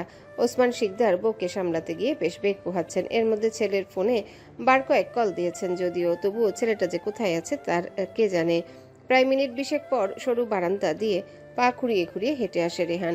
বারান্দায় থাকা পরিবার পরিজনেরা ছেলেটার এহেন অবস্থা দেখে এক মুহূর্তের জন্য থমকে গেলেন আচমকা। রেহানের সম্পূর্ণ কপাল ঢেকে আছে সফেদ রঙা মোটা ব্যান্ডেজে। তারপরও ব্যান্ডেজের বেশ কিছু জায়গায় স্পষ্ট ফুটে উঠেছে রক্তের দাগ। ঘাড় বেয়ে চুইয়ে পড়ছে লৌহ। ডান হাতের পিঠে গভীর ক্ষত, সেখান থেকে এখনো ঝরছে রক্ত। গালের একপাশে চামড়ায় পড়েছে গোটা কত ক্ষতের চিহ্ন। শুধু কি তাই, ছেলেটা তো এখনো কেমন খুঁড়িয়ে খুঁড়িয়ে হাঁটছে। সাইমা খাতুনের পলক ফেলতেই দৌড়ে এলেন ছেলের কাছে। ছেলের সারা গায়ে কাঁপা কাঁপা হাত বুলিয়ে থেমে থেমে বললেন, এসব কি রেহান? তুই এত ব্যথা পেলি কিভাবে? তোর কষ্ট হচ্ছে না? আয় আমার সাথে। রেহান মায়ের কথায় তেমন একটা পাত্তা দিল না। উল্টো এদিক ওদিক নজর ঘুরিয়ে সন্দিহান গলায় জিজ্ঞাসা করলো, তোমরা সবাই এখানে কেন? আর আমার রুহি কোথায়? রুহির কথা উঠতে আরেক দফা ভেঙে পড়লেন সাইমা খাতুন। হু হু করে কেঁদে দিয়ে মানুষটা কপাল ঠেকালেন ছেলের পক্ষে। এহেন করুণ ক্রন্দন সুর শুনে রেহানের বুকটা কেমন ধক করে উঠল। সে তৎক্ষণাৎ মাকে নিজের বুক থেকে সরিয়ে জিজ্ঞাসা করলো, কাছো কেন আম্মু? যতবার রুহির কথা জিজ্ঞেস করছি ততবারই সবাই কেঁদে উঠছো কেন? আমার বউ কোথায়? ওকে ডাক দাও, বলো আমি এসেছি। কথা শুনলেন না সাইমা খাতুন, একাধারে কেঁদে যাচ্ছেন তিনি। রেহান এবার বড্ড বিরক্ত। তেতে ওঠা কণ্ঠ উঁচিয়ে ডাক দিল, রুহি, রুহি বউ আমার, কই তুমি? তাড়াতাড়ি বেরিয়ে এসো। রুহি আসবে না রেহান, ও এখন ওটিতে জীবন মৃত্যুর মাঝখানে ঝুলছে। থমকায় রেহান। কণ্ঠস্বর যেন হারিয়ে ফেললো মুহূর্তে। ঘাট বাঁকিয়ে পেছনে ফিরে তাকায় বাবার পানে। কানে ভুল শুনল কিনা যাচাই করতে কেবল জিজ্ঞাসা করলো, কি বললে? ওসমান সাহেবের গলা ধরে এসেছে। তিনি বার কয়েক শুকনো ঢোক গিললেন। ছেলের ব্যথাতুর চোখ দুটোর পারে দৃষ্টি না ফেলে অন্যত্র তাকিয়ে বললেন, রুহি সিঁড়ি থেকে পড়ে গিয়েছে। এহেন কথায় নিঃশ্বাস আটকে আসে রেহানের। ছেলেটা কেমন থমকে গিয়ে পিছিয়ে যায় 2 কদম। বুকটা কেমন জ্বলছে তার। রেহান তৎক্ষণাৎ হাত উঠিয়ে বুক জ্বলতে থাকে অনবরত। আরেকবার মাথায় হাত বোলায় পাগলের ন্যায়। ঠোঁট কামড়ে এদিক ওদিক উন্মাদের ন্যায় দৃষ্টি ফেলে বিড়বিড় করে বলে, আমার বউ, আমার বউ। প্রতিটা মানুষ গুমরে কাচ্ছে। সাইমা খাতুন ছেলের এহেন পরিস্থিতি সহ্য করতে পারছেন না মোটেও। এদিকে রিহান এবার বহু কষ্টে নিজেকে শক্ত করলো, দৃষ্টি ফেলল অদূরের বদ্ধ ওটির পানে। রেহান সেদিকে কদম বাড়াতে গেলেই পেছন থেকে তার এক হাতের কবজি টেনে ধরে রৌদ্র। রেহানের পদযুগল থামলো, ঘাড় বাঁকিয়ে তাকালো পেছনে, সন্দিহান গলায় বলল, হাত ধরলি কেন? হাত ছাড়। ছাড়েনি রৌদ্র, উল্টো হাতের চাপ বাড়িয়ে বলতে লাগলো, তোর সাথে জরুরি কথা আছে আমার, আগে শুনে যা। বিরক্ত হলো রেহান। তৎক্ষণাৎ বিরক্ত ভঙ্গিতে এক হাতে রৌদ্রের বুক বরাবর সজোরে ধাক্কা দিয়ে বলে ওঠে, ফাঁকির কথাবার্তা, আমার হাত ছাড়। আমাকে আমার বউয়ের কাছে যেতে দে। হঠাৎ ধাক্কার তাল সামলাতে না পেরে রৌদ্র খানিক পিছিয়ে গেলেও হাত ছাড়েনি রেহানের। এদিকে করিডোরে এমন হইচই শুনে হন্তদন্ত পায়ে ছুটে এলেন ডক্টর ফারহানা। হাত বাড়িয়ে চোখ থেকে চশমাটা খুলে নিয়ে গম্ভীর গলায় বলল, কি হচ্ছে এখানে? এভাবে চেঁচামেচি কিসের? ভুলে যাবেন না এটা হাসপাতাল। ডাক্তারের কণ্ঠ পেয়ে সেদিকে তাকায় রেহান। তারপর কি মনে করে রৌদ্রের হাত থেকে নিজের হাতটাকে এক ঝটকায় ছাড়িয়ে নিয়ে চলে আসে ডাক্তারের নিকট। এসে কেমন করুণ কণ্ঠে জিজ্ঞাসা করে, ডাক্তার, আমার বউ কোথায়? ডক্টর ফারহানা টনক নড়ল। এবার তিনি তখনই প্রশ্ন ছুড়লেন, আপনি পেশেন্টের হাজব্যান্ড। রেহান কাল বিলম্বহীন ওপর নিচ মাথা ঝাঁকায়। ডাক্তার তখন ফোঁস করে নিঃশ্বাস ফেললো, খানিকটা সময় নিয়ে বলল, I am sorry to say that gentleman, but আপনার ওয়াইফের অবস্থা খুবই ক্রিটিক্যাল। বুক কাঁপছে রেহানের, গলার স্বরটাও কেমন জড়িয়ে আসছে হঠাৎ হঠাৎ। এর মধ্যে মাথায় তীব্র যন্ত্রণা। রেহান কান্না জড়ানো কণ্ঠে ভেঙে ভেঙে বলল, আমার বউকে সুস্থ করে তুলুন ডক্টর। বিনিময়ে আপনার যা দরকার সব নিয়ে নিন। প্রয়োজনে আমার দেহের সকল রক্ত নিয়ে যান। আমার ব্লাড গ্রুপ ও নেগেটিভ, আমি দিতে পারবো আমার বউকে রক্ত। ডক্টর ফারহানা নিশ্চুপ হয়ে শুনলেন পাগল ছেলেটার কথাগুলো। তিনি পরক্ষণে আবারও যোগ করলেন, আমরা হয়তো আপনার বাচ্চা কিংবা বউয়ের মধ্যে যে কোনো একজনকে বড় জোর বাঁচাতে পারবো। এখন আপনি কাকে বাঁচাতে চান? ডক্টরের কথা শেষ হবার প্রায় সঙ্গে সঙ্গে রেহান কেমন জোর গলায় বলে ওঠে, বাচ্চা লাগবে না আমার, একদম লাগবে না। আপনি শুধু আমার শ্যামাবতীকে বাঁচান, আমার বউকে সুস্থ করে ফিরিয়ে আনুন। এটুকু বলেই থামল রেহান। গলা থেকে কান্নাগুলো উগরে আসছে তার। ছেলেটা কেমন ঢোক গিলে থেমে থেমে বলল, আমার বউ বাঁচবে তো ডক্টর? আমি ওকে আবারও ফিরে পাবো তো নিজের কাছে? ওর কিছু হয়ে গেলে আমি বাঁচবো না ডাক্তার, আপনি দয়া করুন আমার উপর। ডাক্তার ফারহানা চোখ ভরে আসছে এ পর্যায়ে। তিনি তৎক্ষণাৎ কিছু না বলে চলে গেলেন অন্যত্র। এদিকে তিনি রাস্তা থেকে সরে যেতে রেহান আবারও ছুটল ওটির দিকে। তবে খুব একটা কাছে যেতে পারেনি সে। এর আগে রৌদ্র ছুটে এসে পেছন থেকে জাপটে ধরেছে তাকে। ছাড় আমায়, আমাকে আমার বউয়ের কাছে যেতে দে। আমার শ্যামাবতী ওইখানে কষ্ট পাচ্ছে, ও একা একা থাকতে পারবে না আমাকে ছাড়া। ও ও রক্ত খুব ভয় পায় রোদ, আমাকে ছেড়ে দে প্লিজ। আল্লাহর দোহাই লাগে, আমাকে ওর কাছে যেতে দে। রেহানের গগন বিদারী আর্তনাদে হসপিটালের সরু বারান্দার চারিপাশটা কেমন ভারী হয়ে উঠেছে মুহূর্তেই। ব্যথায় জর্জরিত রেহানের নিজের প্রতি তেমন হুঁশ নেই। চারিপাশের মানুষজন স্পষ্ট দেখছেন আহত ছেলেটার আত্মচিৎকার। ছেলেটার ঘাড় বেয়ে এখনো টুকটুক করে চুয়ে পড়ছে লহু, কান থেকেও বইছে মৃদু রক্ত। কপালের উপরিভাগে মোটা করে ব্যান্ডেজ লাগানো জায়গাটায় এতক্ষণ বাইরে থেকে কেবল রক্তের ছোপ ছোপ দাগ দেখা গেল, এখন কপাল বেয়ে ঝরে পড়ছে লহু। হাতের ক্যানোলা বসানো ও গভীর ক্ষত জায়গাটা হতে ছুঁয়ে পড়ছে রক্ত। হাতের তালু লেপটে গেছে লাল রঞ্জিত তরলে। বেচারার অমন করুণ পরিস্থিতি দেখে সকলেই কেমন ছলছল চোখে তাকিয়েছে। এদিকে রৌদ্র তাকে আষ্টে পৃষ্ঠে নিজের বুকের সাথে জড়িয়ে রেখেছে, থামাচ্ছে ওটির ভেতরে যাওয়া থেকে। তবে রেহান আজ তেমন কারো বাধা মানছে না। ছেলেটার গায়ে হুট করে এত শক্তি এলো কোথা থেকে কে জানে। শক্তপোক্ত রৌদ্রের এখন বেশ বেগ পোহাতে হচ্ছে তাকে ধরে রাখতে। রেহান মুচড়াচ্ছে, গলা ফাটিয়ে চিৎকার করছে ভেতরে যেতে, কিন্তু রৌদ্র ছাড়ছে না। দুহাতের বাঁধন আরও খানিকটা দৃঢ় করে রেহানকে আটকে রাখলো কোনো রকম। রেহানের এবার পাগল হওয়ার দশা যেন। ছেলেটা কেমন বোধ হারিয়ে মাথা দিয়ে সজোরে রৌদ্রের নাক বরাবর আঘাত করে বসলো। আচমকা আক্রমণে রৌদ্র নামক দৃঢ় পুরুষের খানিকটা টলে যাওয়ার কথা থাকলেও সে ঠাঁই দাঁড়িয়ে রইল আগের মতো। হঠাৎ রৌদ্রের বোধ হলো তার নাক দিয়ে গরম কিছু চুইয়ে পড়ছে, চোখ দুটো কেমন ঝাপসা হয়ে আসছে ক্রমাগত। তারপরে সে এক বিন্দু নড়ল না রেহানকে ছেড়ে, উল্টো রেহানকে চেপে ধরেই বলতে লাগলো, যত ইচ্ছে মার ভাই, কিচ্ছু বলবো না আমি, তবুও নিজেকে শক্ত কর। এই মুহূর্তে একসাথে দুজনকে সামলানোর মুরদ নেই আমার, প্লিজ বোঝ একটু। রেহানের আজ অত বুঝটুজ কাজে আসবে? বউকে এক পলক কাছ থেকে দেখার জন্য ছেলেটা কেমন পাগল সেজেছে দেখো। সে উল্টো রৌদ্রকে আর্তনাদ করে বলে ওঠে, তোর দুটো পায়ে ধরি ভাই, আমায় একটু যেতে দে আমার শ্যামাবতীর কাছে, একটু ছুঁতে দে ওকে। ওকে দেখতে না পেয়ে আমি মরে যাচ্ছি ভাই। এই দেখ, আমার বুকটা ভীষণ কাঁপছে ভাই, খুব ব্যথা হচ্ছে আমার এই বুকটায়। গম্ভীর পুরুষদের কাঁদতে নেই, তাও যদি হয় লোকালয়ে, তাহলে তো কথাই নেই। রৌদ্র চোখ নুইয়ে ফেললো, আচমকা করুণ কণ্ঠে বলল, এই মুহূর্তে ওকে দেখলে সইতে পারবি না ভাই, ভেঙে পড়বি। আপাতত রৌদ্রের প্রতিটা কথা বিষের ন্যায় যন্ত্রণা দিচ্ছে রেহানকে। ছেলেটা আপ্রাণ চেষ্টা চালাচ্ছে ছোটার, তবে পারছে না কোনো মতেই। ঠিক তখনই তাদের পাশ কাটিয়ে স্ট্রেচার করে অপারেশনের সরঞ্জামাদি নিয়ে যাচ্ছেন একজন নার্স। রেহানের মাথায় হঠাৎ কোন ভূত চাপলো কে জানে। সে তখনই বাম হাতের কনুই দিয়ে আবারও রৌদ্রের নাক মুখ বরাবর ঘুষি বসালো সজোরে।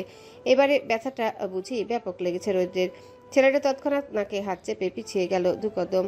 এই সুযোগে রেহান ছুটল ওটির সামনে এসে দাঁড়াতেই বাদ সাধল সাব্বির সাহেব আর তাসরিক সাহেব। দুজন শটান হয়ে দাঁড়ালেন দরজার সামনে। রেহান থামলো, উদ্ভ্রান্তের ন্যায় আশেপাশে এক দফা নজর বুলিয়ে হুট করে চলে গেল নার্সের কাছে। একটানে অপারেশনের সরঞ্জামাদের ট্রে থেকে ধারালো A9 সাজের চিকন ছুরিটা হাতে নিয়ে তৎক্ষণাৎ নিজের গলায় চেপে ধরল। তা দেখা মাত্রই সাইমা খাতুন কেমন চিৎকার দিয়ে ওঠেন, কাপা কাপা কণ্ঠে বলে ওঠেন, রেহান বাপ আমার। শুনছে না রেহান, উল্টো গলার কাছে ধারালো ছুরিটা বেশ গভীরভাবে চেপে ধরে বলল, আমাকে আমার বউয়ের কাছে যেতে দে, নইলে এক্ষুনি নিজেকে শেষ করে ফেলবো আমি। এহেন কথায় রৌদ্রে সম্বিত ফিরল, যেন সে তড়িৎ তাকালো রেহানের পারে। ছেলেটা অমন পাগলামি দেখে দাঁত খিচে ধমকে উঠে বলল, what the hell are you doing Rehan? Put the knife down. কে শুনে কার কথা? রেহানের হাত পা কাঁপছে উত্তেজনায়। গলায় ধরে রাখা ছুরিটার গায়ে ধীরে ধীরে রক্তের পরশ বইছে। ফ্যাকাশে হয়ে আসা ঠোঁট জোড়া দিয়ে ছেলেটার কেমন করুণ উদ্ভ্রান্তের ন্যায় বলতে লাগলো, মরে যাব ভাই, আমার শ্যামাবতীর কিছু হলে আমি এমনিতেই মরে যাব। অন্তত আমার মতো অভাগাকে মরার আগে একটিবার আমার শ্যামাবতীকে দেখতে দে, ওকে শেষবারের মতো জড়িয়ে ধরতে দে। কথা দিচ্ছি, খুব সময় নিব না আমি। আর নিবই বা কীভাবে ভাই? আমার কাছে কি আর অত সময় বেঁচে আছে? আমার ভেতরে যেতে দে, না হলে কসম খোদার আমি এক্ষুনি নিজেকে শেষ করে ফেলবো। রাখবো না আমি আমার এ প্রাণ। আমার অস্তিত্ব যেখানে মৃত্যুর সংকটে, সেখানে আমার বেঁচে থেকে কী লাভ? রৌদ্রের এ পর্যায়ে দিশেহারা হবার নেই অবস্থা। তারপরেও ছেলেটা নিজের বিচক্ষণ মস্তিষ্ক কাজে লাগিয়ে রেহানকে কথার জালে ফাঁসাতে লাগলো। চোখের ইশারায় তাসরিক সাহেবকে বোঝালো কিছু একটা। তাসরিক সাহেব বুদ্ধিমান মানুষ, তো হৃদ বুঝে গেলেন যা বুঝার। রেহানের পেছন থেকে তিনি তৎক্ষণাৎ কণ্ঠ উঁচিয়ে বলে ওঠেন, এমন সময় পাগলামি করতে নেই রেহান, প্লিজ নিজেকে সামলাও। রেহান কণ্ঠায় ছুরি চেপে রেখে পেছনে ঘুরে তাকায়, ভাঙা কণ্ঠে বলে, নিজেকে সামলানোর মতো এক বিন্দু শক্তি অবশিষ্ট নেই আমার মাঝে। এ পর্যায়ে যা আছে তা কেবল একরাশ অপেক্ষা, আকাঙ্ক্ষা, নিজের শ্যামাবতীকে খুব কাছ থেকে দেখার তৃষ্ণা। এই সুযোগ। রৌদ্র কেমন পা টিপে টিপে এগিয়ে এলো রেহানের পিছে। পাশে দাঁড়িয়ে থাকা নার্সের ট্রে থেকে নিঃশব্দে সেডেটিভ নিয়ে নেয় হাতে। তারপর ট্রে থেকে একটা নতুন অব্যবহৃত সিরিঞ্জ নিয়ে সেডেটিভ লিকুইডটা সিরিঞ্জে ঢুকিয়ে নেয়। এহেন সময় ভুলবশত নার্সের হাত থেকে ট্রেটা পড়ে যায় নিচে। ঠিক তখনই ঘাড় বাঁকিয়ে পাশে তাকায় রেহান। গলা থেকে ছুরিটা খানিকটা আলগা হতে রৌদ্র তৎক্ষণাৎ এক হাতে চেপে ধরে রেহানের ওই হাত। তারপর ছেলেটাকে নিজের শক্তপোক্ত বাহুর আগলে ধরে রেখে বেশ কায়দা করে রেহানের ঘাড় বরাবর ইঞ্জেকশনটা পুশ করে দেয়। রেহান ছটফটায়, তবে সে ছটফটানি খুব একটা স্থায়ী হলো না। এরই মধ্যে রেহানের চোখের সামনে সবটাই কেমন আধার নেমে গেল। ছেলেটা চলে গেল গভীর নিদ্রার জালে, তবুও তার কণ্ঠে অস্ফুটে ভাসছে, শ্যামাবতী, আমাকে ছেড়ে যেও না। নিস্তেজ রেহান। জ্ঞান হারিয়ে লুটিয়ে পড়েছে স্বচ্ছ টাইলসের ফ্লোরে। রৌদ্র তৎক্ষণাৎ দুহাতে আগলে ধরে ছেলেটাকে। চোখ মুখ লাল হয়ে এসেছে তার, যেন আশেপাশের কেউ না থাকলে এক্ষুনি কেঁদে দিতেন দৃঢ় পুরুষ। রৌদ্র কোনোরূপ কাল বিলম্ব না করে রেহানকে তুলে নেয় কাঁধে। রেহানের কান বেয়ে রক্ত গড়াচ্ছে। ছেলেটাকে ইমার্জেন্সিতে নেওয়া অতীব জরুরি। ওদিকে সাইমা খাতুন বুক ভাসাচ্ছেন ছেলের অমন করুণ দশা দেখে। পাশ থেকে ওসমান শিকদার বউকে ধরে রেখেছেন কোনো রকম। বেচারা নিজেও তো কাঁদো কাঁদো মুখে দাঁড়িয়ে আছেন। শত হলেও তার একমাত্র ছেলে বলে কথা। এমার্জেন্সি ওয়ার্ড বেডে শোয়ানো হয়েছে রেহানকে। বেডের চারিদিকে গোল হয়ে দাঁড়িয়ে আছে emergency medical team. Emergency physician তৎক্ষণাৎ এয়ারওয়ে সিকিউর করলেন। প্রথমত এবিসি স্ট্যাবুলাইজ। ছেলেটার নিঃশ্বাসের গতি পরখ করতে লাগলেন দক্ষ ভঙ্গিতে। পরক্ষণে গলা উঁচিয়ে বললেন, রোগী অচেতন, শ্বাসনালী ঝুঁকিতে আছে। নার্স, ইমার্জেন্সি অক্সিজেন মাস্ক পরান রোগীকে। রিমেম্বার, প্রয়োজনে টিউব ঢোকাতে হবে। কথা মতো এগিয়ে এলেন nurse. High flow oxygen mask পরালেন অচেতন রোগীকে। পর মুহূর্তে রোগীর পালস চেক করতে উদ্যত হলেন তিনি। ডান হাতের তর্জনীয় মধ্যমা আলতো করে চেপে ধরলেন রোগীর শ্বাসনালীর পাশে। অন্য হাতের কবজি উল্টে চোখ রাখলেন ঘড়ির কাঁটায়। প্রায় 6 সেকেন্ড ধৈর্য ধরে পালস রেট চেক করে প্রফেশনাল কায়দায় বললেন, পালস দুর্বল স্যার। এহেন কথায় মুহূর্তে চিন্তায় পড়লেন ফিজিশিয়ান। তৎক্ষণাৎ হুকুম ছুড়ে বললেন, ইমার্জেন্সি আইভি ফ্লুইড দিন। নার্স মুহূর্তেই ছুটলেন বেডের ধারে। সেখানে রাখা প্রয়োজনীয় ওষুধপাতি হতে আইভি ফ্লুইড নিয়ে ফের চলে এলেন ডাক্তারের কাছে। হাত বাড়িয়ে ডাক্তারের হাতে এগিয়ে দিলেন মোটা সিরিঞ্জ দুটো এবং ছোট তরলের শিশিটুকু। ডাক্তার সময় নিলেন না, তৎক্ষণাৎ সিরিঞ্জ দুটোতে তরল পরিপূর্ণ করে আলতো করে তা পুশ করতে লাগলেন রোগীর দেহে। পরপর দুটো আইভি লাইন বসিয়ে থামলেন তিনি। অপেক্ষা করলেন সর্বোচ্চ মিনিট 2। এর পরপরই তিনি ফের রোগীর ক্যারোটিভ পালস ধরেন। এবারও পালস রেট দুর্বল। ডাক্তার সঙ্গে সঙ্গে গলা উঁচিয়ে দুজন নার্সের উদ্দেশ্যে বলেন, nurse 1, check the blood pressure and you রোগীকে heart monitor and pulse oximeter লাগান। এহেন কথা বলতে দেরি নার্সদ্বয়ের কাজে লাগতে দেরি নেই। দুজনেই কেমন দক্ষতার সাথে নিজেদের কাজে মত্ত হলেন। রোগীর বুক উন্মুক্ত করে সেথায় লাগানো হলো কার্ডিয়াক মনিটরে চিকন তার। ডাক্তার এবার চোখ রাখলেন মনিটরের পর্দায়, যেথায় সরু রেখাগুলিও কেমন ওঠানামা করছে ক্রমশ। এরই মধ্যে নার্সদের মধ্যে থেকে একজন বলে ওঠেন, স্যার ব্লাড প্রেশার 90/60। ডাক্তার গম্ভীর হলেন এহেন কথায়। ঠোঁটে ঠোঁট চেপে রেখে কিয়ৎক্ষণ বাদেই বললেন, দ্যাটস ভেরি ডিসপারেটিং। বলেই ডাক্তার ঘুরে এসে দাঁড়ালেন রোগীর পায়ের কাছে। গ্লাভস পরা হাত দুটোর বাঁদিকে বাড়াতেই একজন নার্স তক্ষুনি ইউরিন ক্যাথেটার এগিয়ে দিলেন ডাক্তারের হাতে। ডাক্তার মুহূর্ত ব্যয় রোগীর দেহে ইউরিন ক্যাথেটার বসালেন। এবার দেখার পালা রোগীর দেহে আদৌ ফ্লুইড কাজ করছে কিনা। প্রায় মিনিট 5 সময় নিয়ে ধৈর্য ধরলেন ফিজিশিয়ান। পরক্ষণে ইউরিন ক্যাথেটার চেক করতে দেখলেন সেথায় ইতিমধ্যে কিছু মূত্র জমা হয়েছে। এটুকুতে যেন সামান্য হলেও আশার আলো দেখলেন তিনি।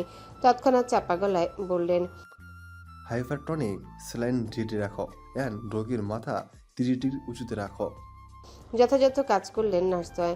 ডাক্তার ঘুরে এসে দাঁড়ালেন রোগীর মাথার কাছে। কিয়ৎক্ষণ পরীক্ষা নিরীক্ষা চালিয়ে বললেন, গ্লাসগো কোমা স্কেল 6, মাথায় গুরুতর আঘাত। সিনিয়র নার্স অন্য পাশ দিয়ে এগিয়ে গেলেন রোগীর মাথার কাছে। হাতে ছোট্ট টর্চ চালিয়ে রোগীর পিউপেল চেক করে জানান দিলেন, স্যার পিউপেল সমান নয়, প্রতিক্রিয়া ধীর। আর অপেক্ষা করতে পারলেন না ফিজিশিয়ান। তখনই নার্সের উদ্দেশ্যে হাত ছেড়ে বলে ওঠেন, এখনই নিউরোসার্জন ডাকুন, জরুরি সিটি স্ক্যানের ব্যবস্থা করুন, দ্রুত যান। জুনিয়র নার্স ছুটলেন যথাতথা। তিনি এমার্জেন্সিতে রুম ছেড়ে বেরোতেই আরেক পাশ দিয়ে রুমে ঢুকলেন ইএনটি ডাক্তার। মধ্যবয়স্ক মানুষটার চোখে মুখে স্পষ্ট অভিজ্ঞতার ছাপ। তিনি রোগীর কাছে এগিয়ে এলেন দ্রুত কদমে। রোগীর কান নাক পরক করে বলতে লাগলেন, রোগীর কি অ্যাক্সিডেন্ট হয়েছিল? ফিজিশিয়ান মাথা নাড়ায় উপর নিচ। মাস্কের আড়ালে আবৃত মুখটায় কেবল একরাশ চিন্তার ছাপ। প্রতিটা কেস, প্রতিটা রোগী তাদের কাছে সমান গুরুত্বপূর্ণ। এক্ষেত্রে চিন্তা আসাটা স্বাভাবিক। ইএনটি ডাক্তার কেমন গম্ভীর হলেন যেন। হাত বাড়িয়ে চোখের চশমাটা খানিক ঠেলে টুলে গম্ভীর মুখে বললেন, রোগীর সামারি অনুযায়ী অ্যাক্সিডেন্টের পর কানতে রক্ত পড়েছে। এর মানে মাথার খুলির নিচের অংশ ভাঙার সম্ভাবনা আছে। সো কানে হাত দেবেন না কেউ। ফিজিশিয়ান মাথা কাত করলেন। কোমরের দুধারে হাত রেখে গম্ভীর মুখে আওড়ালেন, তাহলে এখন স্ক্যানের রিপোর্টটা না আসা পর্যন্ত অপেক্ষা করতে হবে। এহেন কথায় সম্মতি দিলেন ইএনটি ডাক্তার। কবজি উল্টে হাতের ঘড়িটায় চোখ রেখে বললেন, তাই বরং ভালো। সিটি স্ক্যান চলল প্রায় আধা ঘন্টা ধরে। রিপোর্ট এসেছে মাত্রই। নিউরোসার্জন তার কেবিনে বসে আছেন গম্ভীর মুখে। হাতে ধরে রেখেছেন রেহান শিকদার নামক পেশেন্টের সিটি স্ক্যান রিপোর্ট। কেবিনে আরও উপস্থিত আছেন এমার্জেন্সি ফিজিশিয়ান ডক্টর তরিকুল হক, ইএনটি ডাক্তার জনাব ফারুক মৃধা এবং কার্ডিওলজি স্পেশালিস্ট ইফতেখার এহসান রুদ্র। সকলের মুখাভাবে স্পষ্ট পরিলক্ষিত দুশ্চিন্তার ছাপ। নিউরোসার্জন সময় নিয়ে এখানে গলা কাকারি দিয়ে ওঠেন। হাত থেকে আচমকা রিপোর্টটা ডেস্কের উপর ফেলে চোখ তুললেন সামনে। গম্ভীর মুখে আওড়ালেন, রোগীর মাথার ভেতরে রক্ত জমেছে অ্যান্ড টেম্পোরাল ব্রোন ফ্র্যাকচার আছে। দ্যাটস ওয়ার ব্রেনে চাপ পড়েছে। এহেন কথায় ফিজিশিয়ান কেমন চিন্তিত মুখে ফটাফট বললেন, তাহলে তো অপেক্ষা করবার সুযোগ নেই স্যার। নিউরোসার্জন মাথা নাড়ায় উপর নিচ বলে, as soon as possible operation theatre প্রস্তুত করুন, আমি আসছি। ফিজিশিয়ান তখনই ছুট লাগালেন কেবিনের বাইরে।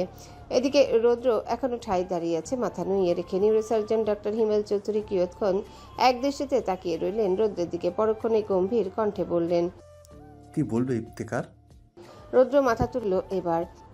লাল হয়ে আসা চোখ জোড়া সামনে তাক করে মোটা কণ্ঠে বলল, sir, I have a request. Doctor Himel হাসলেন একটুখানি, আগের ন্যায় দৃষ্টি বজায় রেখে নরম কণ্ঠে বললেন, আমাদের সাথে অপারেশন রুমে থাকবে, তাই তো? রৌদ্র কোনরূপ কাল বিলম্ব না করে উপর নিচ মাথা নাড়ায়। হিমেল সাহেব তখন সময় নিয়ে বললেন, but as far I know, তোমার বোনও নাকি এই হসপিটালে ভর্তি। তুমি ওর অপারেশন টাইমে থাকবে না? রৌদ্র শক্ত অবয়বে দাঁড়িয়ে আছে, বুকের ভেতরটা আপাতত ফেটে গেলেও মুখে তেমন রা নেই ছেলেটার। সে কেমন রয়ে সয়ে জবাব দেয়, বোনের অপারেশন নিজ চোখে দেখার মতো সাহস এখন অবধি জোগাতে পারিনি স্যার, আর না কোনোদিন পারবো। ওটি রুম, অপারেশনের বেডে পড়ে আছে রুহি। চারিদিকে তাকে ঘেরাও করে রেখেছে অভিজ্ঞ ডাক্তার টিম। ফারহানার প্রতিনিধিত্ব করছেন সবটার। মানুষটার চোখে মুখে একরাশ আহত ভাবসাব।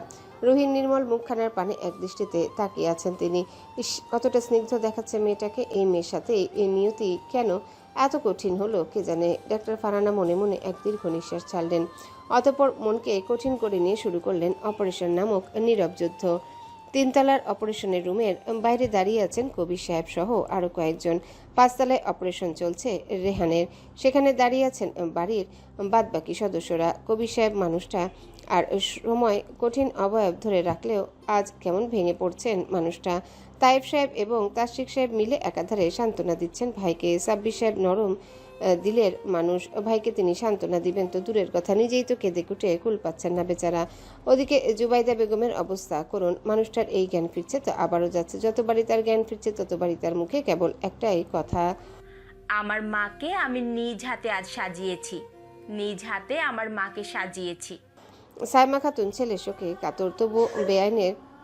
তবুও বেআইনের এমন করুণ দশায় নিজে থেকে এগিয়ে এসেছেন তিনি। সেই কখন থেকে জুবাইদা বেগমকে জড়িয়ে ধরে কাঁদছেন মানুষটা। তার কোনো ইয়াত্তা নেই। হ্যালো তাইফ সাহেব বলছেন? হসপিটালের ক্যাফেটেরিয়ায় দাঁড়িয়ে আছেন তাইব সাহেব। সদ্যই 4-5টা কফির অর্ডার দিয়েছিলেন ভাইদের জন্য। অমনি ফোন কল এলো তার। পকেট থেকে ফোন বের করে দেখলেন থানা থেকে কল এসেছে। তাই তো কেমন তড়িঘড়ি করে কল রিসিভ করলেন তিনি। কল রিসিভ করে এই কানে ঠেকাতে ওপাশ থেকে ভেসে এলো কাটকাট কণ্ঠের কথাটা।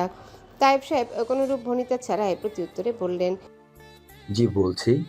ওপাশের ব্যক্তির কণ্ঠস্বর কর্কশ, ব্যস্ত ভঙ্গিতে ফের বললেন, আপনার ইমার্জেন্সি একবার থানায় আসতে হবে। ভ্রু গোটালেন তাইব সাহেব। ঠোঁটের আগায় বহু কথা এসে হানা দিল। বিচক্ষণ ব্যক্তি চুপ করে রইলেন কেমন বিনিময়ে কেবল বললেন, জি আসছি। কথাটা শেষ হতে ওপাশ থেকে কল কেটে গেল তখনই। এদিকে তাইব সাহেব পড়লেন গাঢ় চিন্তায়। হুটহাট থানা থেকে এমন কল আসাটা মোটেও স্বাভাবিক ব্যাপার নয়। মানুষটা নিজ চিন্তায় মতো। ফোনের স্ক্রিনে থেকে আঙুল চালিয়ে কল লাগালেন তাশরিক সাহেবের নম্বরে।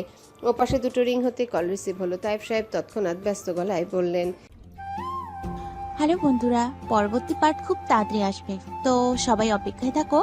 আর চ্যানেলটি যারা এখনো সাবস্ক্রাইব করোনি তারা পরবর্তী পার্ট দেখার জন্য চ্যানেলটি সাবস্ক্রাইব করে রেখো। ধন্যবাদ সবাইকে, আমাদের সাথেই থেকো।